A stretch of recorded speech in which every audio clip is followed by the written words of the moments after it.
What's going on, everybody? Welcome to yet another episode of Renegades Reviews right here on the Casa D18 Studios channel. And today I'm going to be talking about the 1989 action comedy Turner and Hooch, starring Tom Hanks as Detective Scott Turner, Craig T. Nelson as Chief Howard Hyde, Reginald Vell Johnson as Detective David Sutton, and Beasley the dog as Hooch. Welcome, everybody. Happy Saturday here from the Casa D18 Studios channel. Thank you for joining me for yet another review, classic movie review. As I've told you, I'm going to be covering movies both old and new here on the channel. Old right now while we're still living in the age of coronavirus. At least we are at the time of filming. So just get that out of the way. You know, this 1989 Tom Hanks film, I've got to say, when I was younger, I remember it being a lot funnier than when I revisited it for this review. I probably haven't seen this since the early 90s when I had it on VHS. This movie's a lot darker than I remember, though. You see Tom Hanks and the dog, and you think it's going to be this slapsticky comedy movie. And not to say that there's not comedic elements, because there's plenty of them provided by Beasley the dog. But there's a darker story here going on the surface than I really remembered. So let's get down to it. As I've said, this is Tom Hanks month here on the Casa D18 Studios channel on Renegades Reviews, because there is no such thing as a bad Tom Hanks movie. There's only ones that aren't as good as the others. This definitely is not one of those. I'll give my star rating on it later, but I definitely will say this one kind of falls in the middle of the pack there. But like I said, let's get into it. Detective Scott Turner is a detective in Cypress Beach, California, and he is everything that Pep Streebek from yesterday's Dragnet was not. Like, if you really want to be technical here, he was a lot more Joe Friday in this movie than he was Pep Streebek, which definitely a good thing, because you don't want to get typecast too much by playing the same character over and over again. And I feel that was kind of Tom Hanks's problem in the early part of his career in the 80s, is that a lot of his characters were very similar and the movies were kind of interchangeable. Pep Streebek was a slob. He was unkempt, messy hair, wrinkled clothes, didn't really care about how his shoes looked. Scott Turner, complete opposite. He's clean cut, presses his clothes, has a nice shine on his shoes. His house is completely organized, a place for everything and everything in its place, etc. Now Turner's getting ready to get transferred because Cypress Beach is kind of boring. It's kind of ho-hum, humdrum. There's not a lot of interesting stuff for a cop to really dig his teeth into. I could almost compare it to the same type of existence as Lenina Huxley has in Demolition Man, where the future world that they live in is so self-contained that there's really never anything for the cops to do. They just kind of exist. So Scott's out training Detective Sutton. They're doing kind of Scott's morning routine, and they go to pay a visit to his old buddy Amos. And Amos lives on the docks. He's got a little ship, got a nice little house there at the end of the docks, him and his dog Hooch.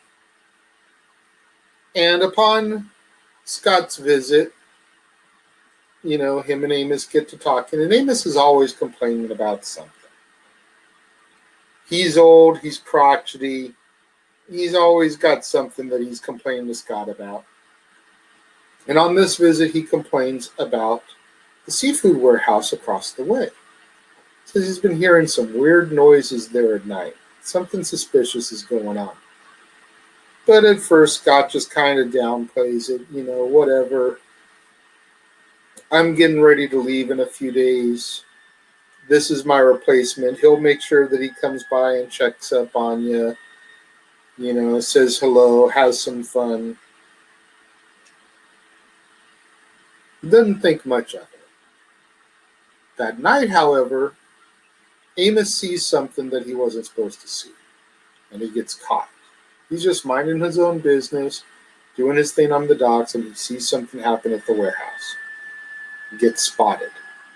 So they send some goons over across to Amos's place, just kind of casually talk to him, try and make him feel like he didn't see anything. Amos isn't having it. So the guy they send shoots Amos. Now we got a murder case. Everything Detective Turner has been missing because, like I said, there's not a whole lot of action in Cypress Beach. But now there's a murder. And it's not just any murder. It's kind of personal because, like I said, him and Amos were buddies. Turner finds out the next morning he's woken up out of a sleep by a phone call. He goes, starts examining the crime scene, picking up the clues that he finds, takes his dog in, takes Hooch. And his first stop is to go to see the veterinarian, where he meets the vet, Emily. And Emily's checking out Hooch, making sure he's okay. At first, she thinks that Scott's abused him because he's got all these cuts on him from the hoops that the dog catchers put on him to try to contain a wild beast. Scott assures her, hey, that's not me. This is what happened. The dog was in custody. He's rambunctious. He hasn't been abused whatsoever. So she fixes him up. And then he starts asking her questions because at the end of the day, the only witness to this murder is Hooch. And he starts asking her, if I take him down and I show him pictures, mugshots like I would to any witness, is there any way he's going to be able to help me in this? And she explains to him that that's not the way dogs work, but dogs can pick up on a scent. And if they get close enough to the person, they may recognize him. Mannerisms, attitudes, again, scents, the way they carry themselves, the dogs will pick up on that. So he's got this dog, he's got this witness, and he's got no way to tap into finding the killer. He ends up taking Hooch home after trying to give him away to Emily. Emily says, no, I'm not taking it. It's going to be good for you to have this dog. You're a bachelor. You're not married. You have no kids. This is going to be good for you. So you just take him home. You deal with him. Scott does begrudgingly. Upon arrival, Scott tries to lay down the ground rules to Hooch. And this is where some of the comedy comes in because he's talking to this dog like he understands everything he's saying. And clearly, it's more like a Charlie Brown cartoon where the teacher's talking, wah, wah, wah, wah, wah, wah, wah. The dog doesn't understand. He's showing him around the house. He's giving him ground rules, no barking, no slobbering. Telling him, this is not your room, this is not your room, this is not your room. Finally takes him to like an electrical closet. This is your room, this is where you'll stay.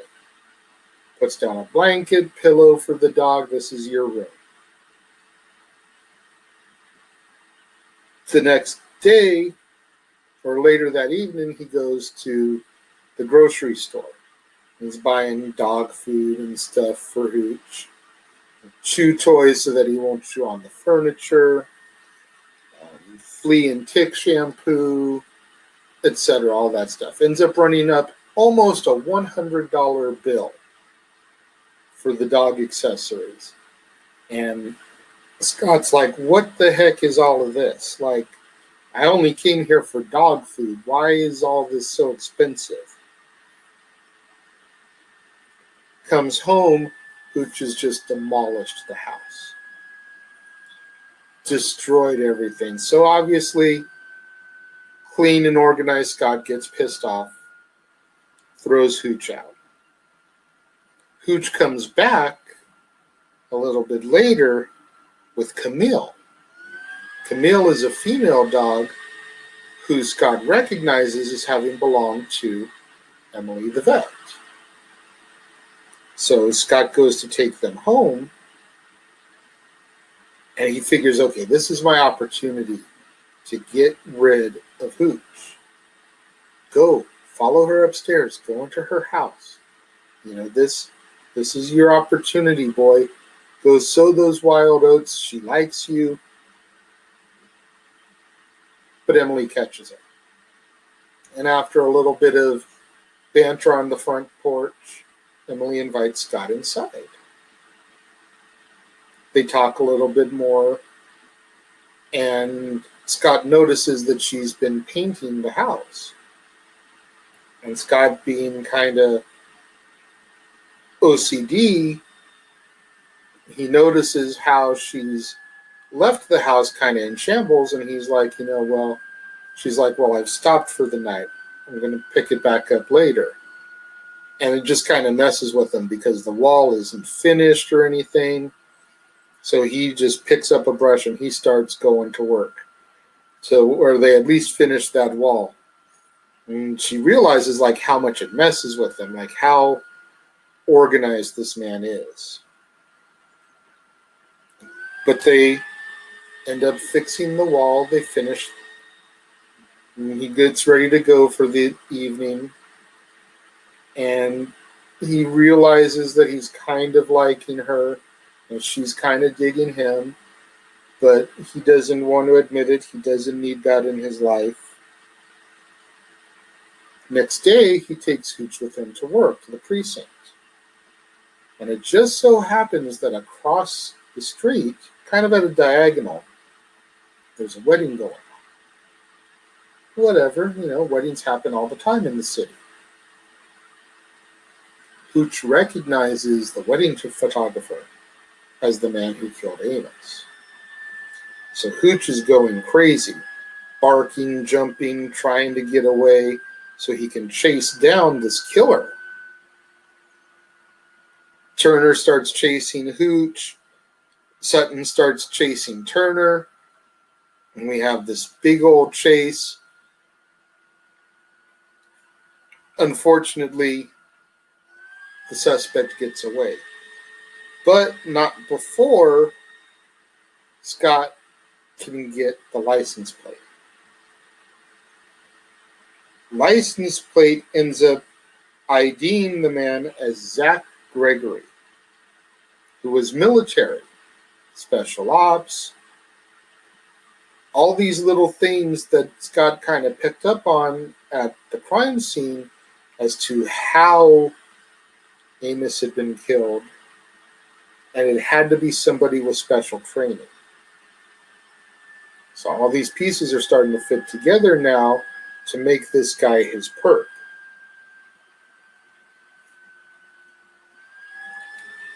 Ends up tracking Zach down to a motel, and he interrogates him with a little help from Hooch, who's got him by the neck. He's not ripping him, but he's got him. Like, there's nowhere this guy is going.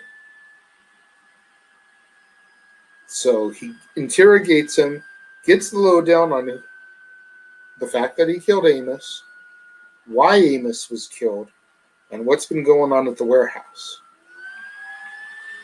When Turner and Hooch return to the factory, they're joined by Chief Hyde. Now, during the interrogation, he found out that the owner, Boyette, the owner of the warehouse, isn't the man in charge. So, during his investigation, he found out that there's somebody higher than Boyette. And upon Hyde's random arrival, Scott's starting to think that maybe his chief is in on this.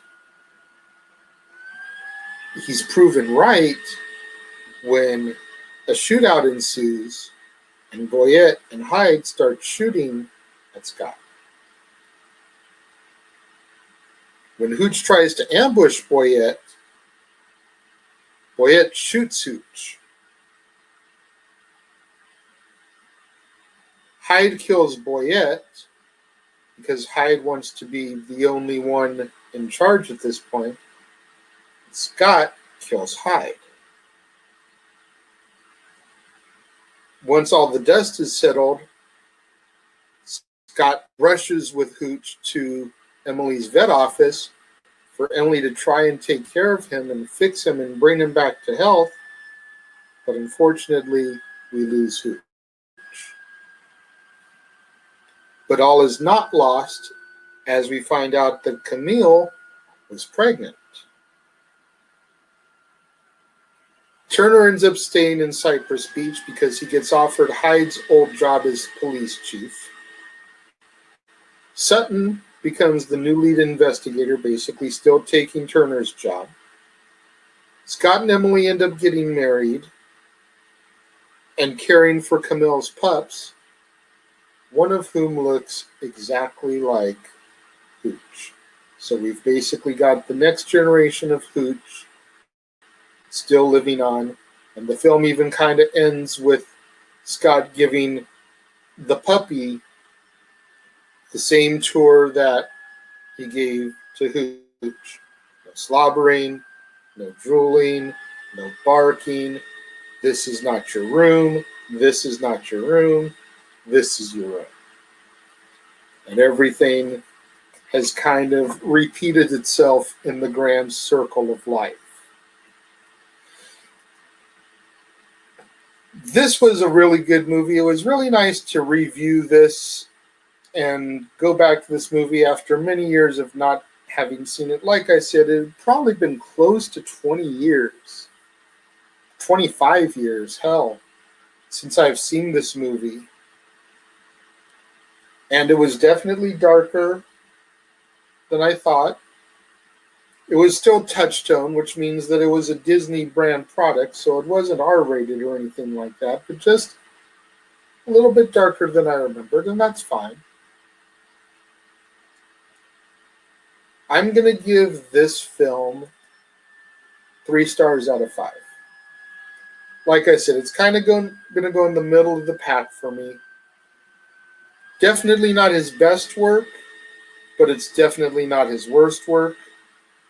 As I've said, I don't feel there's a such thing as a bad Tom Hanks movie. So I think 3 stars out of 5 stars is probably a pretty good, pretty fair ranking for this movie. Just as a friendly reminder, since we are still living in the age of coronavirus, as I am filming this, obviously you're going to be seeing more classic content upon the official relaunch of the channel. However, once the theaters open out here in sunny Southern California and I am able to return to the movie theaters, then once a week I will be giving you a double feature day where I will bring you your regularly scheduled review that fits into the theme of the month, as well as a brand new movie that you can still go to the theaters and see, because that is how I do here. And if I waited to do the new releases, they wouldn't be new releases anymore. Let's try to get those hashtags trending out there on Twitter, on Instagram. Hashtag Casa D18 Studios. Hashtag Renegades Reviews, hashtag Renegade Returns, and of course, we are all about the hashtag shenanigans. What did you guys think of Turner and Hooch? Is it a movie that you guys enjoy? Is it a movie that you don't really care for? Is it too similar to the James Belushi cop film Canine, which had come out about 3 months prior to this? But I feel that this is the superior movie because when you compare Tom Hanks to James Belushi, there just is no comparison. That's my personal opinion anyway. We interrupt this episode of Renegades Reviews for an important announcement about merchandising. Merchandising? What's that? Merchandising. Come, I'll show you. Merchandising, where the real money's made. Make sure you go over to teespring.com/stores/Jeff Meacham Network for all the t-shirts you see here from the West Coast professor, Jeff Meacham himself. You can get shirts for the Jeff Meacham Network, Talk Wrestling, as well as the red and gold Meachamania shirts. And while you're there, don't forget to get your shirts of the Casa D18 Studios Brotherhood, the Dads on Wrestling shirt, the Renegade JJ Williams, Statboy Sports Bar, and the hashtag StatBoyApproved shirt. Make sure you go over to teespring.com/stores/Jeff Meacham Network and score your shirts today. Thank you once again for joining us today as we discussed the Tom Hanks film Turner and Hooch. And I will see you next time right here on Renegades Reviews, only on the Casa D18 Studios channel, with a brand new Tom Hanks film to discuss. And that film will be the 1990. Yes, we are entering the 90s now with Tom Hanks, which was arguably his most dominant decade. But we're going to start with the 1990 film. There we go. Joe versus the Volcano. The first of many films with Tom Hanks and Meg Ryan. 3 to be exact, if I'm not mistaken. And I do believe all 3 are going to be ones we're talking about here on the channel. So until tomorrow, I am the Renegade JJ Williams, and I will see you next time.